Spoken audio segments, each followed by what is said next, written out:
የኢየሱስ ደም ምንድነው የሚያደርገው? ሃምብል ያላንተ አልችልም እንድትል ነው የሚያደርገው። ከኢየሱስ ደም ዞር ስትል ፕራይድ ነው የሚይዝ። እችላለሁ፣ አያቅተኝም፣ እሞክረዋለሁ። ሰይጣን ደግሞ ያመቻቻል። አዎ ይላል፣ አንተ ትችላለህ ያለሱ ይላል። ወደ ዳር ያወጣዋል። ከዛ ሰውየውን ፈልገንም አናገኝም። አየህ፣ እስከ መጨረሻ ድላችሁ እንዲጸና መቼ አይናችሁ ከክርስቶስ ኢየሱስ የመስቀል ሥራ እንዳይነሳ፣ የኢየሱስ ደም የፈሰሰው ክሮስ ላይ ከዛ አካባቢ አይናችሁ እንዳይነሳ። ክብር ለኢየሱስ ይሁን። ስለዚህ የክርስቶስ ደም ድላችን ነው። ድልህን አጽንቶ በሕይወት ላይ የሚያኖረው ኢየሱስ ደም። ኢየሱስ መሬት ላይ ሲኖር አብ በሰማይ በኖረበት ንጽሕና ነው የኖረው። ኢየሱስ መሬት ላይ እንኳ በኖረበት ዘመን 33 ዓመት ተኩል ኢየሱስ መሬት ላይ ሲኖር ስተት አልባ ነው እና ጌታ ኢየሱስ በመለኮትነቱ ከማንም ጋር አይነጻጸርም። ይህም ሰውዬ በመለኮትነቱ ለንጽጽር እያቀረበው ሳይሆን ሪዴምቲቭ ወርክ የማዳን ሥራ ሲሰራ መሬት ላይ ሲመላለስ፣ ሲወጣ ሲገባ፣ ሲደክመው ሲተኛ፣ ሲነሳ፣ ሲርበው ሲበላ፣ ሲጠጣ ማንኛውም ሰው መሬት ላይ ሲኖር እንደሚኖረው ኢየሱስ 33 ዓመት ተኩል ሲኖር ወደር አልባ ነው ንጽሕናው። ኢየሱስ ስተት አልባ ነው፣ ኢረርለስ ነው። ተሳስቶ አያቅም። መሳሳት የለም እሱ ውስጥ። እውነተኛ ብቻ እኮ አይደለም፣ እውነት ነው። እውነት ሥጋ ለብሳ ነው ኢየሱስ። ትሩዝ ፐርሶኒፋይ ሆኗል። እውነት ተጨብጦ ያውቃል። አሁን እኛ እውነት አርጊውመንት ነው የሚመስለን፣ ጭንቅላት ላይ ተስማምተን ያጸደቅነው ነገር ነው እውነት የሚመስለን። እውነት ፐርሰን። አንድ ቃል ልንገራችሁ። ሰሞኑን በጣም እየተመላለስኩ ነው። ሰኞ ራእይ መጽሐፍ እያልኳችሁ ነው። ራእይ ላይ አንድ ቃል ልንገራችሁ። አሁን እዚህ ጋር የተናገርኩት እዛ ላይ ራእይ ምዕራፍ 3 ለፊላደልፊያ ቸርች ቁጥር 7 ራእይ 3:7 መሰለኝ ነው አይደል? አልተሳሳትኩም። ራእይ 3:7 ላይ ምንድን ነው የሚለው? በፊላደልፊያ ላለው ቤተክርስቲያን የሌላ ቀጥሎ ስለ ኢየሱስ ሲናገር ቅዱስና እውነተኛ የሆነው በቃ እሷን እንፈልጋት። ከዛ የዳዊት መክፈቻ አለ፣ እሱን ተውት። ቅዱስና እውነተኛ የሆነው ቅዱስ ማለት አሁን ለኢየሱስ ሲሆንና ለእኔ ሲሆን አንድ አይነት አይደለም። እሺ እኔን ተውኝ። ለአንድ ሰው ሲሆንና ለኢየሱስ ሲሆን አሁን የሆነ ሰው ቅዱስ ካልከው ብዙ ኃጢአት አይሰራም ማለት ነው። ይሰራል። በአንጻሩ የተሻለ ነው። ኢየሱስ ቅዱስ ነኝ ሲል ኃጢአት አልሰራም ሳይሆን የኔ አይነት የለም ማለት ነው። ዩኒክነስ ነው እንጂ ያደርጋል አያደርግም ኖ የለም። እሱ ውስጥ ኃጢአት መጽሐፍ ቅዱስ ሲናገር ኃጢአት የማይሰራውን አይደለም የሚለው፣ ኃጢአት የማያውቀውን እርሱን ስለኛ ኃጢአት አደረገው። አያውቅም። ኃጢአት ለመስራት ማወቅ አለብህ። ኢየሱስ አያውቅም። ኃጢአት አትስራ ይላል እንጂ ኤክስፔሪየንስ አድርጎት አያውቅም። ጎናቸው ያለ ሰው የኢየሱስ አይነት የለም በሉት። በጣም በትህትና በእውነት እናንተ እንደ ኢየሱስ አይደላችሁ። የእግዚአብሔር ልጆች ነን። ኢየሱስ ግን የእግዚአብሔር ልጅ ነው። አሴ ቢጎተን ኢየሱስ ብቻ ነው። ዩ አር ማይ ሰን። እግዚአብሔር መጣን አንተ ልጄ ነህ አለ። ለማ ብሏል? እኛንም አይለን ሲሉ ከመላእክት አለ። የዚህ ደብዳቤ ጻፊ መላእክት አሁን ቅዱሳን አሉ አይደል? በሰማይ በጣም የተመሰገኑ የተባረኩ፣ እግዚአብሔር ይባርካቸው። በቃ በስድስት ክንፍ ተሸፋፍነው ቅዱስ እንኳን ሊነጻጸሩት እኮ አይተውት አያውቁም። ቅዱስ አይተውት አያውቁም። እኔ ብዙ ጊዜ ተናግሬያለሁ እዚህ ቸርች። ቅዱስ ኢየሱስን መላእክት ለመጀመሪያ ጊዜ ያዩት ከማርያም የተወለደ ቀን ነው። ቅዱስ ሰማይማ እግዚአብሔር ወልድ ነው፣ እንደ አብ እኮ ነው። አትቀርበውም፣ ትጠፋለህ ብታየው። ኢየሱስ የተወለደ ቀን መላእክት እንደዚህ ብለው ጠበቁ እስኪወለድ። ሊያዩ እኮ ነው እግዚአብሔር ወልድን ኢንካርኔት ያረገ ቀን ከሰው እኩል ነው ያዩት። ልክ ሲያዩ ክብር በአርያም ደስታ ለሰው ልጆች ሁሉ። ለምን እኩል አይተው።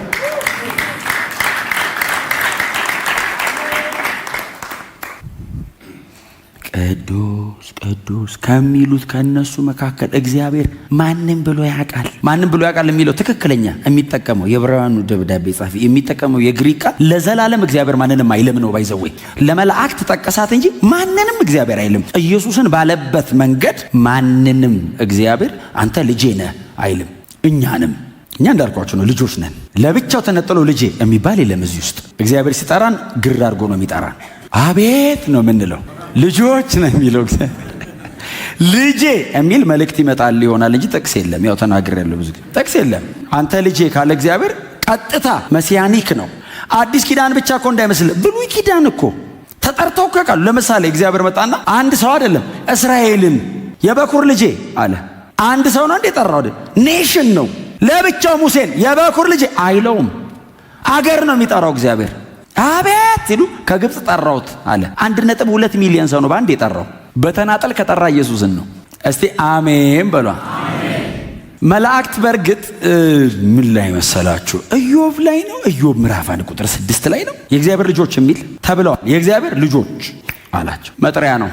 ለኢየሱስ ግን ስም ብቻ አይደለም፣ ማዕረግም ነው። ልጄ ነህ ሲለው በአብ ውስጥ ያለ የመለኮትነት 100% ባህሪ አንተም ውስጥ አለ እያለው ነው። አንተ ልጄ ነህ እኔ ዛሬ ወልጄሃለሁ። ይሄ ትንሣኤ ላይ ነው እግዚአብሔር ያለው። ኢየሱስ ከሞት ሲነሳ አንተ ልጄ ነህ አለ፣ እኔ ዛሬ ወልጄሃለሁ። ይሄ ጥቅስ ያለው መዝሙረ ዳዊት ምዕራፍ 2 ቁጥር 7 ላይ ነው። ይሄ ጥቅስ ያለው ቃሉ ጥቅሱ ራሱ አንተ ልጄ ነህ እኔ ዛሬ ወልጄሃለሁ የሚለው መዝሙር 2 ላይ ላንብብላችሁ። በጣም አምናችሁ ነው የምትጽፉት። እያነበብን እንዲት አለ ብላችሁ ነው አሁን ስትሰሙኝ ግን እናንብበው። ኤግዛክትሊ እንትኗ ትክክለኛ ጥቅሷ ቁጥር 7 ላይ ናት። ግን ወደ ላይ 1 ወደ ታች 1 6 7 8 እንድናነበው ፈልጌ ነው። መዝሙር ምዕራፍ 2ኛው መዝሙር ማለት ያወጣለ ቁጥር 6 ጀምሮ እንደዚህ ይላል። ደግሞም እኔ ግን በተቀደሰው ተራራዬ በጽዮን ላይ የራሴን ንጉሥ ሾምኩ ይላል። የእግዚአብሔርን ሕግ አውጃለሁ። እርሱም እንዲህ አለኝ፣ አንተ ልጄ ነህ እኔ ዛሬ ወለድኩ።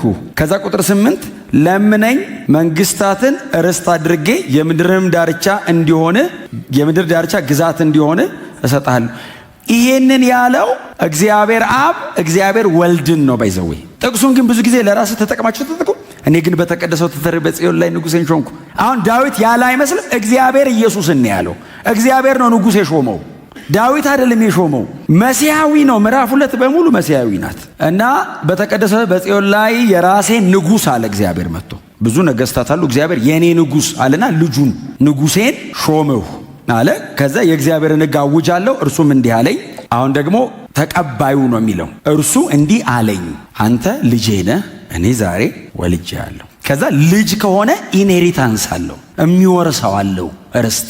ስለዚህ ለምነኝ አሕዛብን ለርስት የምድርን ዳር ለግዛት እሰጣለሁ። በመስቀል ሥራ ዓለምን ታድናለህ አለው። አሁን አይሁድ ብቻ ናቸው ሕግ ያላቸው፣ አይሁድ ብቻ ናቸው የመዳን ተስፋ ያላቸው። ለምነኝ አለውን አሕዛብን ለርስት አለውና የምድርን ዳር ለግዛት እሰጣለሁ። ልጄ ነህ አለ። ክብር ለኢየሱስ ይሁን። ጌታ ኢየሱስ ክርስቶስ የእግዚአብሔር አንድያ ልጅ ነው። ምናልባት እናንተ በጣም ጠልቃችሁም ስለምታጠኑ ለምሳሌ የማርቆስ ወንጌል ምዕራፍ 1 ቁጥር 1 የእግዚአብሔር ልጅ ወንጌል ነው የሚለው። አንባችሁታ? የማርቆስ ወንጌል አይደለም የሚለው የእግዚአብሔር ልጅ the son of God። ምክንያቱም ወንጌሉ የተጻፈው ኢየሱስ ወደ አብ ካረገ በኋላ ነው የተጻፈው። ኢየሱስ የተወለደ ቀን አይደለም የጻፉት፣ ነገር በሙሉ ካለቀ በኋላ ነው የጻፉት። በደንብ ወንጌል ገብቶት ነው የጻፈው ሰውየው። ይሄ ወንጌላው የእግዚአብሔር ልጅ ወንጌል ነው። ሪዘሬክሽን ተከናውኗል። በክብር ደግሞ ጌታ ኢየሱስ ክርስቶስ ወደ አብ ሄዷል። ወንጌሉን ሲጠራው ኢየሱስ በማርቆስ ወንጌል ላይ እኮ የእግዚአብሔር ታማኝ አገልጋይ እኮ ነው። የማርቆስ ወንጌሉ ኢየሱስ እኮ ታማኝ አገልጋይ እኮ ነው። ሰርቭ ነው ያደረገው አይደል? ምዕራፍ 10 ቁጥር 45 ላይ አይደል የማርቆስ ወንጌል ተሰብስቦ የሚቀመጠው? ምዕራፍ 10 ቁጥር 45 ነው ቲሙ፣ የ16ቱ ምዕራፍ ቲም የሚለው ምንድነው? የሰው ልጅ ሊያገለግል እንጂ ሊገለገል አልመጣም አለና እንዲያውም ነፍሱን ለብዙዎች ቤዛ አድርጎ ሊሰጥ ነው። ስለዚህ አገልግሎቱ ዝም ብሎ የተወሰኑ ሰዎችን መፈወስ፣ የተለያየ ቦታ ሄዶ መስበክ ብቻ ሳይሆን ነፍሱን ሁሉ እስከ መስጠት ነው ሰርቭ የሚያደርገው ብሎ የመጨረሻ የተዋረደ መሲህ መሆኑን ያቀረበበት የእግዚአብሔር ታማኝ ሎሌ መሆኑ የተሰበከበት ወንጌል ነው የማርቆስ ወንጌል። ግን ወንጌሉ ሲጀምር የእግዚአብሔር ልጅ ወንጌል። ምናልባት ይሄንን ጥቅስ እንጥቀስ ካልን በጣም ብዙ እንጠቅሳለን። ዮሐንስ ወንጌል እኮ አባቴ በየምዕራፉ ላይ ነው የሚለው ኢየሱስ አባቴ ያለኝን። አብስ ብቅ ብሎ ልጄ። እግዚአብሔር በብርሃንና በመገለጥ ብቻ አይደለም ላይቭ ልጄ ብሎ ያውቃል። ሕዝቡ ሁሉ መሬት ላይ ቆሞ እግዚአብሔር ሰማይ ከፍቶ በእርሱ ደስ የሚለኝ እግዚአብሔር ያሳየ የዛን ቀን ብትኖር። አንዳንድ የመጽሐፍ ቅዱስ ጥቅስ እኮ እንኳን ጠቅሶና፣ ምክንያቱም እኛ ሰምተን የምናውቀው ወደ ጎን ነው። ከላይ ሰምቶ የሚያውቃል። ከላይ ማለቴ ጌታ የሚናገረው ሳይሆን እያልኩ ያለሁት ድምፅ ቀጥታ ሰምቶ የሚያውቅ እንደዚህ ተመለስ ተብሎ የሚያውቃል። ባይዘዌ በጣም ጠንካራ ናቸው። አይሁዳዊ ማለት ሊገሉት ፈለጉ የሚል ብዙ ቦታ አለ። ኢየሱስን ጊዜው ስላልደረሰ ከመሃላቸው እየወጣ እንጂ በጣም ጠጣር ናቸው። መስማት አይችሉም።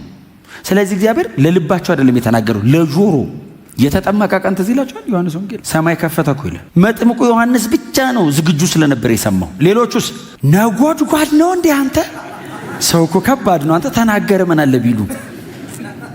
በእርሱ ደስ የሚለኝ የምወደው ልጄ አለ አብ።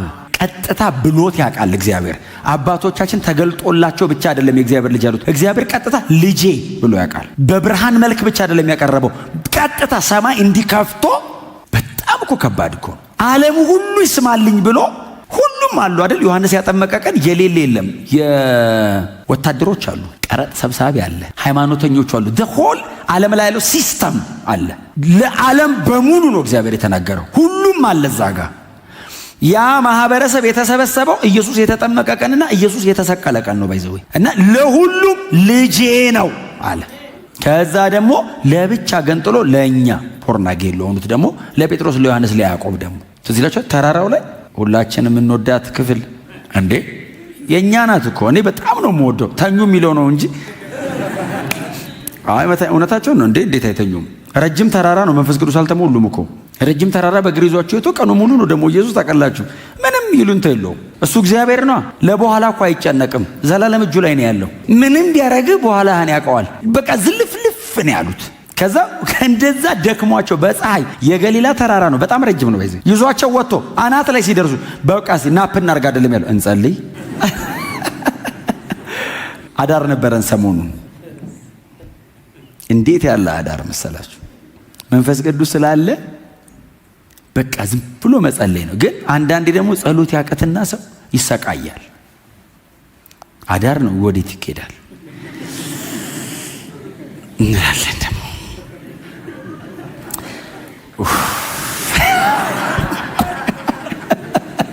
ለሊዙ ምንዛ በራይድ አይመጣ እንዴት እንደምወደው ሰው ጸሎት አቅቶ ሲሰቃይ ማየት።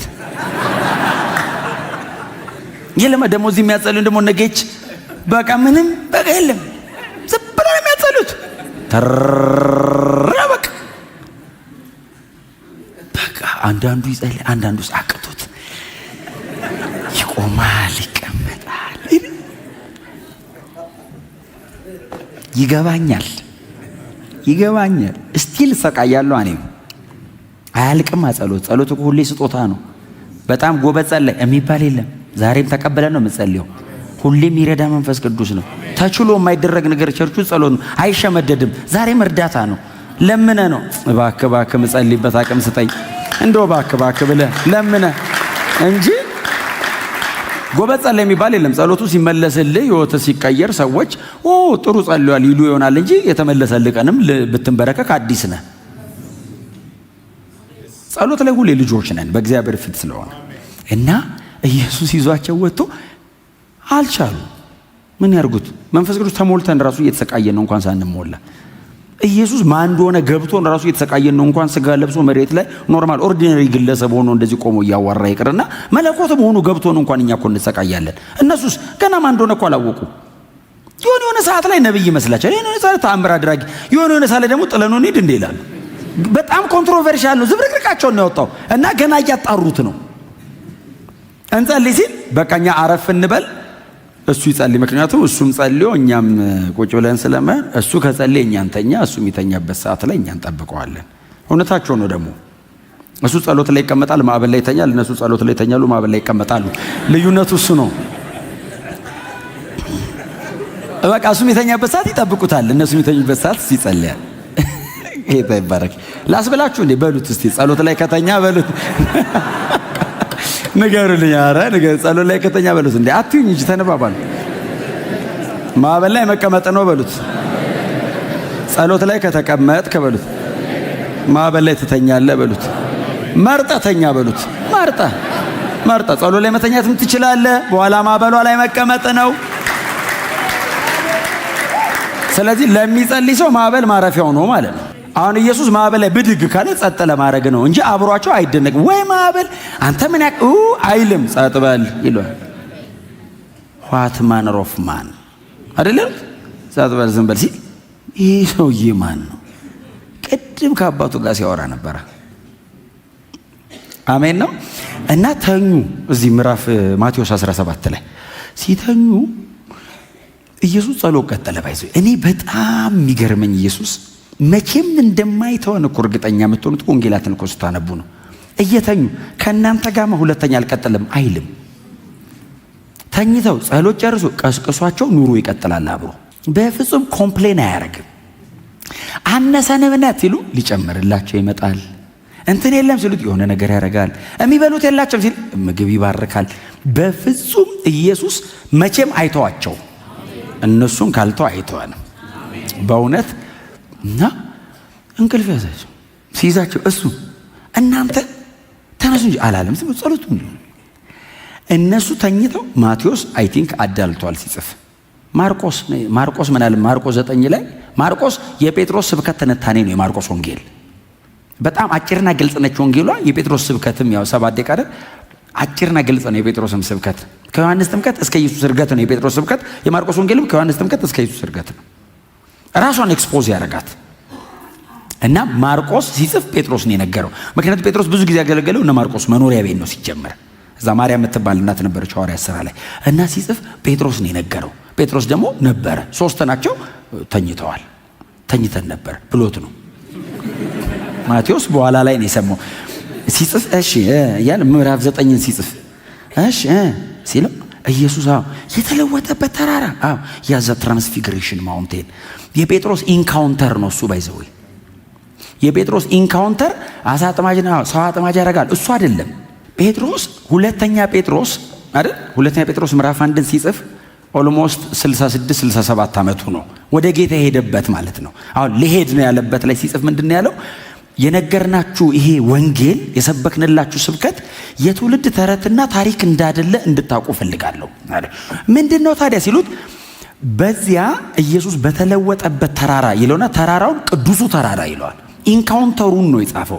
በዚያ ተራራ ላይ ኢየሱስ ክርስቶስ ሲለወጥ ከእግዚአብሔር ዘንድ ክብርና ሞገስን ሲቀበል እግዚአብሔር አብም ደግሞ ከገናናው ክብር ሲመሰክርለት ነበርኩ አለ እና እዚህ ላይ ነው የቆምኩት አለ። አይ ጴጥሮስ ክርስቲያን የሆነው የዛን ቀን ነው። ኢየሱስ ተራራ ላይ ይዟቸው ወጥቶ የተኛ ቀን አንዳንድ ቀን እኮ አለ የሆነ ቀን እኮ እግር ጥሎ ገብተ ተነክተ የምትወጣበት ድንገት እኮ ነው። ና ተብለ በግድ ተወስደ ካልጸለይም ብሎ ከይዟቸው 9 እኮ አሉ እኮ ታች ተራራ ነው። ባክ ጌታው ይቅርብን፣ በቃ ሌላ ሰው ይዞታ ስትመለሱ እንገናኝ ይላል እኮ አንዳንድ ሰው። እድለኛ ኑ እንሂድ ሶስታችን እሺ አሉ። አንዳንድ ቦታ አትቅሩ እሺ አሉ። ሲወጡ በጣም ዝለዋል፣ ደክመዋል ምናምን። ግን አየ 32 ኤዲ አካባቢ ነው ይሄ 67 ኤዲ ላይ የሚጽፋትን የሚሰጠው የዚህ ቀን ነው። አይ መነካቱን የሚያወራባት ቀን ናት እቺ ቀንና ኢየሱስ ይዞት ወጣ በግድ። እሺ ብሎ ወጥቶ ከዛ ተኝተዋል። ለጣለ ተኝተው ነበር የሚል ጻፈ ማርቆስ እንዳልኳችሁ። ከዛ ድንገት በነነ ሲል 2 ሰው ቆሟል ከኢየሱስ አጠገብ። ሲወጡ ኢየሱስ ብቻውን ነው፣ እነሱ 3 ናቸው። ዞር ሲል ያዕቆብ በዚህ በኩል ዮሐንስ በዚህ በኩል ተኝተዋል። 2 ሰዎች ቆመዋል። ጌታ ሆይ ማርቆስ ይጽፍ ምን እንዳለ ታውቃላችሁ? የሚናገረውን አያውቅም ነበር፣ የምናገረውን አላውቅም ነበር ብሎት። ማርቆስ አልነበረም ቴት ያመጣል ነግሮት እኮ ይለፈልፍ ነበር ነው የሚለው ሊትራሊ። እንደውም እሷን ቃል እንዳልጠቀማት ብዬ ነው። ዝም ብሎ ነው የሚያወራው። እውነቱን ነው። እንደዚህ አይነት ክብር ውስጥ ገብተህ እንዴት ዝም ትላለህ? እንኳን ጴጥሮስ ዮሐንስም ያወራል። እንኳን ዮሐንስ ምንም ብትለው ያወራል። ምንም ብትለው ሲጽፍ ራሱ ጓደኞቹ በሙሉ ካለቁ በኋላ ነው የጻፈው። ቀስ ብሎ ምንድን ነው ያልተጻፈው ብሎ ነው የጻፈው። ሁሉም ኢየሱስን በዚህ በኩል ጽፈ አይደል? በቃ በዚህ በኩል ጻፈው። ያላዩትን የመጨረሻውን ያየው እኮ ሰውዬው እኮ ኋላ ላይ እኮ ቀርቶ ነው ሊሞት ሲል 100 ሊሞላው ሲል 96 ነው 93 ኤዲ ላይ ነው ያየው። መዝጊያውን ነው የሰጠው ለዮሐንስ። ዮሐንስ ራሱ ያወራል ይሄን ክብር ካየ። ጌታ ሆይ አለ። ያዕቆብና ዮሐንስም ብድግ አሉ። ኢየሱስ ፊቱ ተቀይሯል፣ ተለውጧል። እግሩ ተለውጧል፣ ልብሱ ተቀይሯል፣ ፊቱ አይኑ ራሱ። ምክንያቱም ከእግዚአብሔር ክብርና ሞገስ ተቀበለ አለው ጴጥሮስ ሲጽፍ። ያየውን ነው የጻፈው። ከእግዚአብሔር ዘንድ ክብርና ሞገስ ተቀበለ ብሎ የነበረውን ፕሬዘንስ ሲጽፈው እኔ አሳ አጥማጆች እኮ አይደሉም እነዚህ ሰዎች እኮ የነበራቸው ኢንላይትመንት ከገናናው ክብር ይለዋል። እንዴት አይነት ቃል ነው የሚያገኙት! ራሱ በእውነት ገናና ነበር ይላል። ከክብር ውስጥ አይደለም ያለው፣ ገናና ነው። መቆማችን አጥንታችን ሽሎ መቆሙ እዛ ውስጥ ይላል። ከዛ ጴጥሮስ 2 ሰው አለ። ጌታ ሆይ አለው። አይ ቲንክ አቤት ብሎታል። ባይለውም ግን ጴጥሮስ ነው ይቀጥላል። ጌታ ሆይ ነው። አንድ ለአንተ፣ አንድ ለሙሴ፣ አንድ ለኤልያስ፣ 3 ዳስ ሰርተን እዚሁ እንኑራለን። እውነቱን ነው። አስበው እንደዚያ አይናገርም። የምናገረውን አላቅም ነበር ያለው እውነቱን ነው። እግዚአብሔር ሲነካኮ ምን አለ እዚህ ውስጥ በቆየው ብኖርስ ነው የምትለው። ጭንቅላት ፕሮሰስ ማድረግ አይችልም። መነካትህን ብቻ ነው ኤክስፔሪየንስ እያደረክ መኖር የምትፈልገው። ወጥተህ አትፈልገውም ደጅ ያለውን ነገር። እዚሁ እንኑር እኮ ሲል እኮ ባለትዳር ነው አይደል? ባለትዳር ነው ባይዘው። ማርቆስ 9 ላይ ነው እኮ እዚሁ እንቅር ያለው። ማርቆስ 1 ላይ ሄዱና አንብቡ። አማቱ ከንዳት ተፈወሰች የሚል አማት ምንድን ነው? ይላስተምር አማርኛውን እዚህ የሚስቱ እናት ባለትዳር ነው። እታች እህት ሚስት አለች፣ ልጆች አሉ። ደሞ ቅፍርናሆም ነው አሉ። አዎ ቅፍርናሆም 35 ክፍል ያለው ቤት ነበረው ይላሉ። እንደዛ አይነት ቤት ያለው ሰው ገስታውስ ነው። ቤተሰብ ሰብስበው የሚያኖረው ለዛ ነው። ልቅ ቤት ነበረው። ስለዚህ ጥሩ ነው ማለት ነው ኑሮ። እሱ ነው እዚሁ እንቀራለን። እታች ይምጡ አልሄድም አለ። እንደዚህ አይነት ነገር በህይወቱ ላይ ባገኛቸው ስኬቶች መካከል እንደዚህ አይነት ደስታና የእግዚአብሔር መገኘት አይቶ አያውቅም። ከምንም ይሄ ይበልጣል አለ። ምንም ይቅር፣ እዚሁ እንኑር፣ 3 ዳስ እንስራ አለ። እሺ ቢል አሁን ኢየሱስ እሺ እንስራ ቢል ዳስ ይዞ እኮ አልወጡ። እኔ ያዕቆብና ዮሐንስን ነው የሚልከው እንጂ እሱ አይሄድም። እኔ እኮ የሚያሳዝኑኝ እነሱ አይደሉም። እታች 9 አሉ። 9 ታች ናቸው። አንብባቸው። ማርቆስ አልነገረንም። ማርቆስ እቺን ብቻ ነው የነገረን። ማቴዎስ ነው የነገረን 9ን። ለምን መሰለ? ማቴዎስ ደግሞ ታች ነበራ። የ9ን ደግሞ ማርጌታ ያውቃል። ጴጥሮስ ላይ ነው ያለው። እታች ማቴዎስ ነው ያለው። አንድ አልወጣ ያለ አጋንንት አስቸግሮ አላነበባችሁ እንዴ?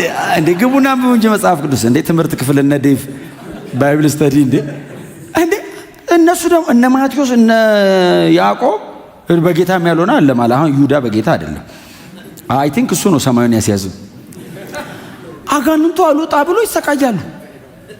የልጁ ደግሞ አልወጣ ያለው ሰይጣንን ያለበት የልጁ አባት ደግሞ አልቻላችሁም እንዴ ይላቸዋል።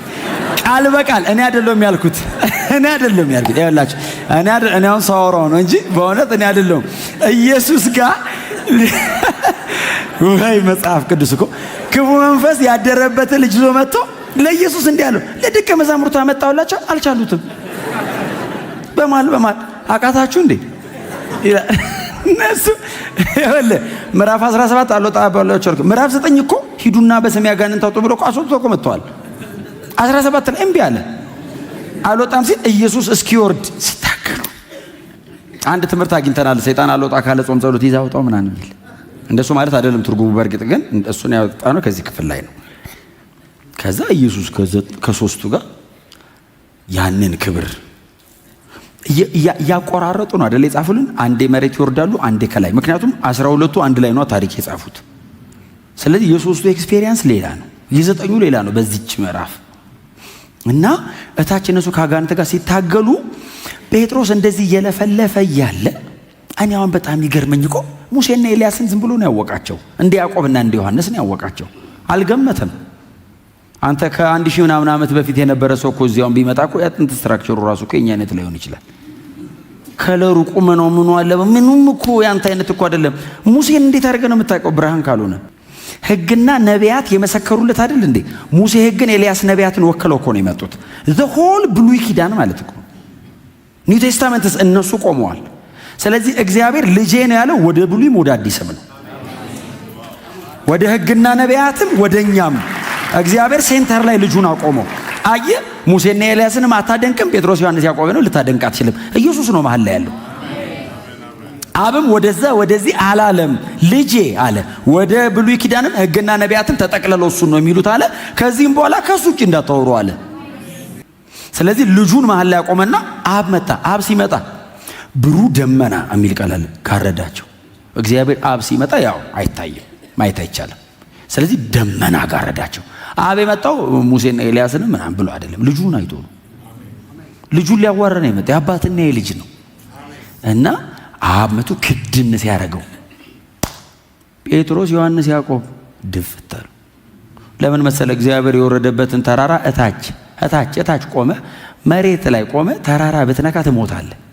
ተራራ እታች አይደሉም። ዛሬ ተራራ አናት ላይ ሆኖ ወረደ። ማለቃችን ነው ብሎ እኮ ነው። ዛሬ አይሞቱም። ያው ኢየሱስ መሀል ላይ አለ። ኢየሱስ ካለ አብ ምንም አያረግ።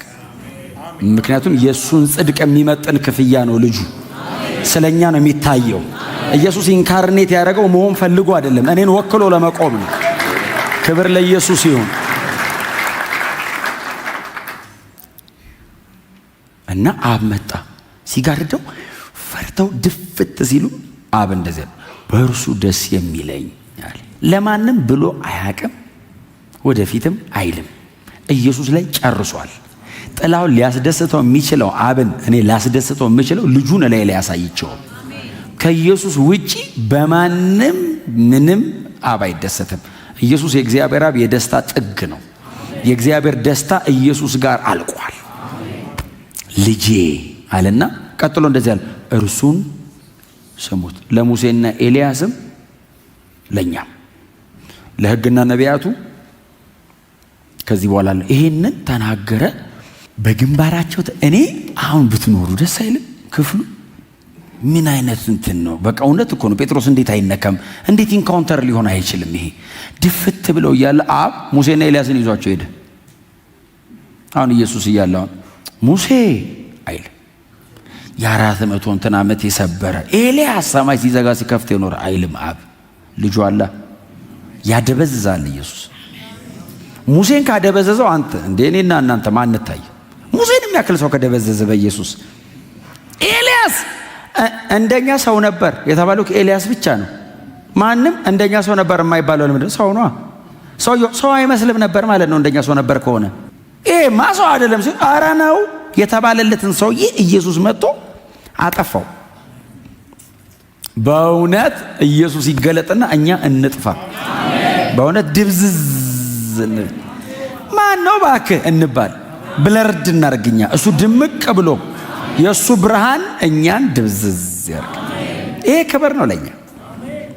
ልክ ይህንን አድርጎ አብ ኤልያስና ሙሴን ይዟቸው ሲሄድ እነ ጴጥሮስ እንደተደፉ ናቸው። ቀጥሎም እንደሚሆን በህይወት ይኑሩ አይኑሩ ራሱ አያውቁ። ከዛ ኢየሱስ መጣና ነካ አደረጋቸው። ተነሱ አላቸው።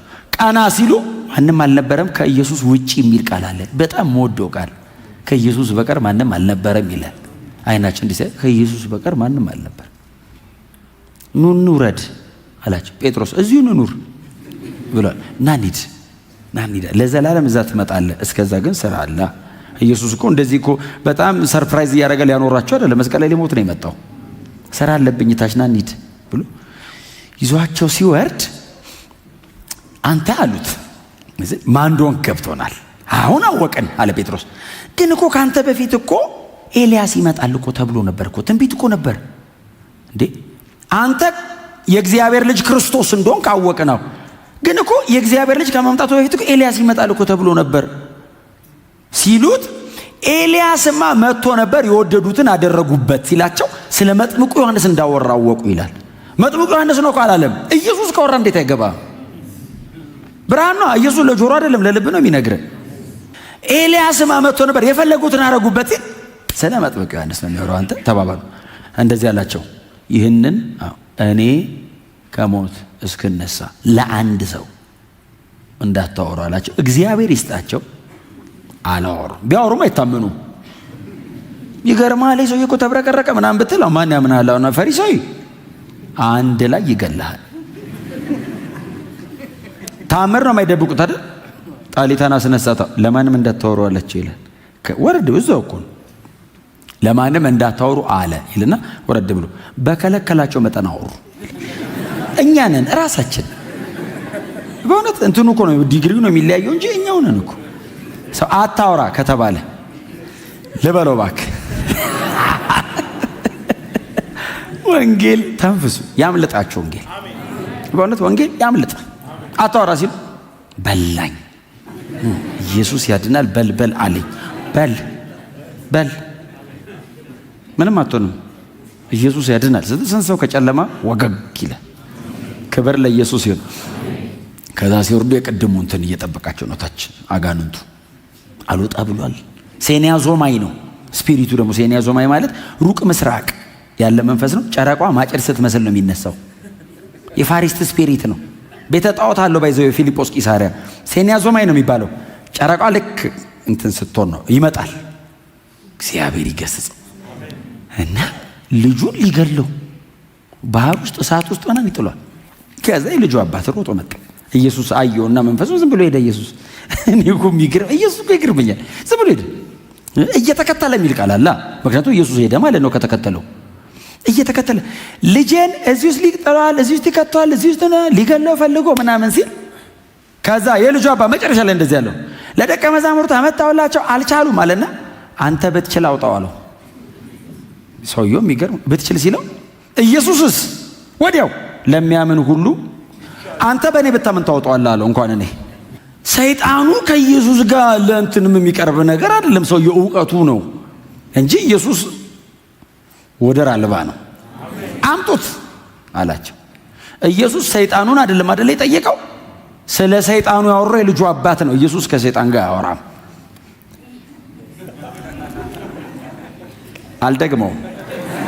አልደግመውም ብዙ ጊዜ ብየዋለሁ፣ ሰምታችኋል። አምጡት አለ። ይዞት የኢየሱስ ትምህርት የሚባል አለ ዴሊቨራንስ ሚኒስትሪ ላይ ማነህ ውጣ፣ ማነህ እከሌ ነኝ ውጣ፣ በቃ አለቀ። ማነህ ብዙ ነንና ሌጊዮን እኛ ብንሆን 6000 ማለት እኮ ነው። ተራ በተራ ስምን እየጠራውጣ ነው የምንለው። ሰውየው ባይዘ 3000ኛው ላይ ይሞታል። አያልቅማ 6000 እንዴ ነው ሲጠራም። ኢየሱስስ ስብስብ አድርጎ ውጣ አለ። 5999ን ወክሎ አንዱ ነው የሚያወራው። 6000 ናቸው። አንዱ ካወራ 5999 የአርኮን ታስኩሪስ ኮስሞክራተርስ ሙሉ መዋቅር ተሸክሞ ነው ሰውየው የሚሄደው። እንዴ አንተ በጣም ሙሉ ባታሊዮን ጦር እዝ እኮ በለው እላዩ ላይ ምስራቅ እዝ፣ ሰሜን እዝ። አሁን ያወራሁላችሁ በዚህ አርኮን ታስኩሪስ ኮስሞክራተርስ ኤፌሶ መንፈሳዊ ጋር አስተምሬዋለሁ ሰኞ። የሮማውያን የወታደር መዋቅር ነው። ሚሊተሪ ሳይንስ ነው። መጽሐፍ ቅዱስ ስላስቀመጠው ጀነራል፣ ኮማንደር፣ ሻለቃ ምናምን ሙሉ መዋቅር አለ ላዩ ላይ። ኢየሱስ ሙሉ መዋቅር ነው። አንዴ ነው ያወጣው። ወጣ ሲለው 2000 ሪያ አይደለ እዛ እንግባ ሲል ውጣ ከዚህ ሰው እዛ በዚህ ግቡም አትግቡም አላለም። ውጣ ሲለው ኢየሱስ ምን እንዳለ ስለገባው ነው ሰይጣኑ የገባው። እዛ ሄዱ 2000 ነበሩ ይላል። 2000ም ገደል ገቡ ይላል። 6000 2000 3 እንደማለት ነው። ከዛ ገደል ገቡ ይላል። 3 ነው ማለት ነው። ገባ ይላል። በሙሉ ገደል ገቡ። ከዛ ኮምፕሌን ነገር አደረጉት። አንተ እንዴት ሪያችን ምናምን በሕጋቸው አይሁዳውያን ሪያ እንዳያረቡ የሚል ተጽፏል። ስለዚህ አገራቸው ማርባት ስለማይችሉ አሕዛብ አገር ሄዶ ሪያ እያረቡ ነው። ሰውየውን ነፃ ወጣው፣ እነሱ እንሳግቡ አላቸው ማለት ነው። አዋጭ ነው ባይዘ ወደ ቀኝም ወደ ግራም የንስሐ ጥሪ ነው ያደረገው። በፍጹም ሌላ አይደለም። የአይሁዳውያን ሪያ ነው፣ የአሕዛብ ሪያ አይደለም። ባይዘ ሕጉ ደግሞ ከልክሏቸዋል እነሱ እንዳታረቡ የሚል። እወዳቸዋለሁ። መለስ ብሎ ኢየሱስ የእግዚአብሔር ልጅ ነው። የኢየሱስ አይነት የለም። ኢየሱስን ብቻ እግዚአብሔር አንተ ልጄ ነህ ብሎታል። ክብር ለእርሱ ይሁን። ከዛ ክፉ መንፈሱን አስወጣው። ያው ተቀበለው አጋንንቱን ወዲያው አመጡለት ይላል። ውጣ አለው። ልጁ እንደሞተ ሰው ሆኖ ወደቀ ይላል። አስወጣው። ከዛ ለአባቱ መለሰለት ይላል። ከዛስ ጴጥሮስ፣ ዮሐንስ፣ ያዕቆብ ምንም አልመሰላቸው። ያዩት ክብር ስላላይ ባላንስ ያደርጋሉ። እኛ አይተናል። ጌታ ይባረክ ይላሉ። ረስ እነ ማቴዎስ ለምንድን ነው ለኛ ያልወጣው ይባባላሉ። አንተ ለምንድን ነው ያልወጣው? እናንተ ምን ስትሰሩ ነው? በዚህ ተለውጦ ይገርማል። አብ ወርዶ ሙሴና ኤልያስን ሁሉ አግኝተናቸው አውርተው ነው። የሰማይ ስብሰባ ነበር። ምክንያቱም ማርቆስ 9ና ሉቃስ 9 ላይ በዚህ ዓለም በኢየሩሳሌም ስለሚያደርገው ከዚህ ዓለም ስለመለየቱ አውርቷል። ስለዚህ የሰማይ ስብሰባ ነው ማለት ነው። ስለዚህ መለየቱ የሚለው ትክክለኛ ቃል ኤክሶደስ ነው የሚለው ዘጸአት ማለት ነው። ስለዚህ ሙሴና ኢየሱስ እያወሩ ስለ ዘጸአት። እኔ ብሉይ ኪዳን ይገርማል። ያኛውን ዘጸአት እኮ ባህር እንትን አድርጌን የከፈልኩትና ያስወጣኋቸው አንተ እንዴት ነው የምትሰራው ሲለው ኢየሩሳሌም መስቀል ላይ እሱን ነው ሲያወሩ የነበረው የሚል አለ። ስለዚህ እነ ጴጥሮስ ያወራው ታውቃለህ፣ ሚቲንግ ነበረን ከመንፈሳዊ አካላት ጋር እና ሚስጥራዊ ነው አስጨነቋቸው። ከዛ ማታ ኢየሱስ ብቻውን ቁጭ ሲል 12 ሰብሰብ ይላሉ እግሩ ስር ከህዝብ ገንጠል አድርገው ሰብሰብ ሲሉ መምህር አሉት። አቤት።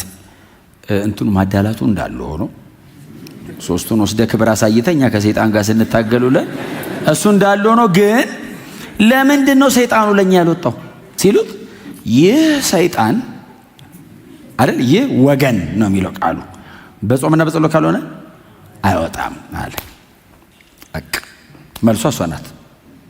ምን ማለት ነው? የጾም ጸሎት ህይወት ያለው ያወጣዋል ማለት ነው ትርጉሙ። አልወጣ ሲል ጾም ጸሎት ይዛወጣው ሳይሆን ጾሙ የሚጸልይ ሰው ነፍሱን የሰቀለ ያወጣዋል ነው ትርጉሙ። ጾም አማርኛም ጾም ዕብራይስጡም ነው። ጾም ግዕዙም ጾም ነው። ጾም ነው በሙሉ ባይዘው ጾም ማለት ትርጉሙ ክሩሲፋይንግ ዩር አፒታይት ማለት ነው ትክክለኛ ትርጉም። ስለዚህ ነፍሱን የሰቀለ ምቾቱን የከለከለ ዓለምን እምቢ ያለ ያስወጣዋል። ካልሆነስ ጭፍራ ብቻ እያስወጣ ትኖራለህ አለ።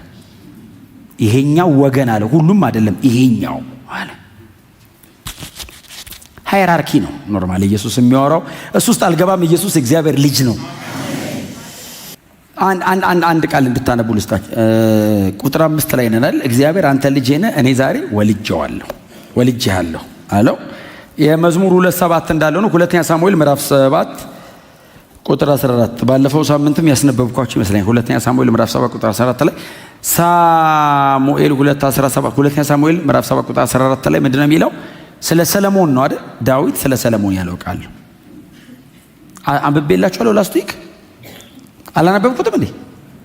ሁለተኛ ሳሙኤል እሷን ላንብብላችሁ እና ከዛ ልጨርስ። የሚቀጥለው ሳምንት በደንብ ወደ ውስጥ ገብተን እንድናነበው ከቁጥር 5 ጀምሮ እስከ ቁጥር 15 ነው። የዕብራውያን ምዕራፍ 1 የመጨረሻው ቁጥር 15 ድረስ ይመስለኛል።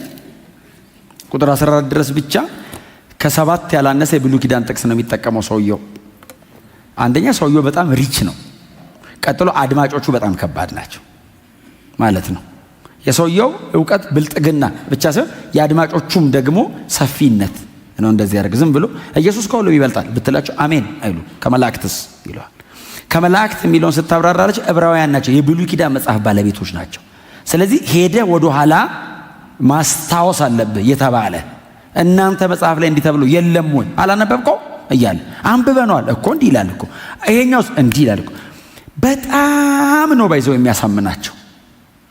እኛ እናምናለን አሕዛብ ነን ሲጀመር እኛ።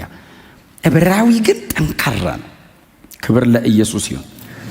ሁለተኛ ሳሙኤል ላይ እንሂድና እሷን ቃል ብቻ ላንብብላችሁ። 7:14 ሁለተኛ ሳሙኤል ምዕራፍ 7 ቁጥር 13 ከቁጥር 13 ጀምሬ ላንብብላችሁ። ለስሜ ቤት የሚሰራ እርሱ ነው፣ እኔም የመንግስቱን ዙፋን ለመቼ ለዘላለም አጸናለሁ። የሰለሞን ዙፋን ስንት ዓመት ነበረ? 40። እግዚአብሔር ዙፋኑ ለዘላለም አጸናለሁ። ቁጥር 14 ላይ ዕብራውያን ምዕራፍ 1 ቁጥር 5 ላይ የተጠቀሰው ቃል ቁጥር 14 ላይ አባት ሆነዋለሁ እርሱም ልጄ ይሆናል። ይሄ ቀጥታ ለኢየሱስ ነው። ቤት ይሰራልኛል። ያው ታውቃላችሁ አይደል? ይሄንን ቤት አፍርሱት እኔ በ3 ቀን እሰራዋለሁ አለ። ምን ማለት ነው? ከህንፃ ወጥቶ ሰው ውስጥ እንደገባ ነው ኢየሱስ የነገረን። ስለዚህ ለዘላለም ከኛ ጋር ነው የሚኖረው። ማደሪያ ቀይር ያለው ነው። ስለዚህ ቤት ይሰራልኛል አለና ዙፋኑን ለዘላለም አጸናለታለሁ አለና እርሱም ልጅ ይሆነኛል እኔም አባት ሆነዋለሁ። ለዘላለም የጸና ዙፋን ያለው ልጅ አለኝ አለ። ምናልባት ሌላ እናንተ ማንበብ እንዲጠቅማችሁ መዝሙር 89 በቅንፍ መዝሙር 89 ከቁጥር 19 አካባቢ ጀምራችሁ አንብቡት። አንድ ሌዋዊ ካህን የዘመረው መዝሙር 89 የሌዋዊ ካህን መዝሙር የዳዊት አይደለም። ሌዋዊ ካህን ነው የሚዘምረው። የት ነው? ባቢሎን ነው። ተማርኮ ሄዶ እንደዚህ የእንትኑ የመዘመሪያ ዕቃውን ሰቅሎ ቁጭ ብሎ ነው የሚዘምረው። እና መዝሙሩ እግዚአብሔርን ማስታወስ ነው። ባይዘይ ሪማይንድ እያደረገው ነው እግዚአብሔርን። አሁን በአድ ሀገር ባሪያ ምርኮኛ ሆኖ ቁጭ ብሎ ትዝ ይልሃል ወይ አለው እግዚአብሔርን። ምን ሲለው በራእይ እኮ ተናገርክ፣ ከሕዝብ መካከል ያንተ የሆነውን መረጥክ አለውና ባሪያዬን ዳዊትን አገኘሁት፣ ቅዱሱን ዘይቴን ቀባሁት፣ እጄ ትረዳዋለች፣ ቀኜ ትደግፈዋለች፣ በክፉ ሰው አይበለጥም፣ ጠላቱ አይበግረውም አልክ። ቀኝ እጁን በባህር ግራ እጁን በወንዞች ላይ ያስቀምጣል። እርሱ አምላኬ አዳኝና ጌታ ይለኛል፣ እኔም በኩሬ አደርገዋለሁ አለና ዙፋኑን በሰማያት ዕድሜ ልክ አደርጋለሁ። የዳዊት ዙፋን 40 ዓመት ነው፣ የልጁም 40 ነው፣ አንድ ላይ 80 ነው። በሰማያት ዕድሜ ልክ ዙፋን ያለው ጌታችን መድኃኒታችን ኢየሱስ ክርስቶስ ብቻ ነው። በሰማያት ዕድሜ ልክ አደርጋለሁ አለ። ቀጥሎስ ቀን እንደ ፀሐይ ሌሊትም እንደ ጨረቃ ይሆናል አለ። ልትጋርደው አትችልም አለ።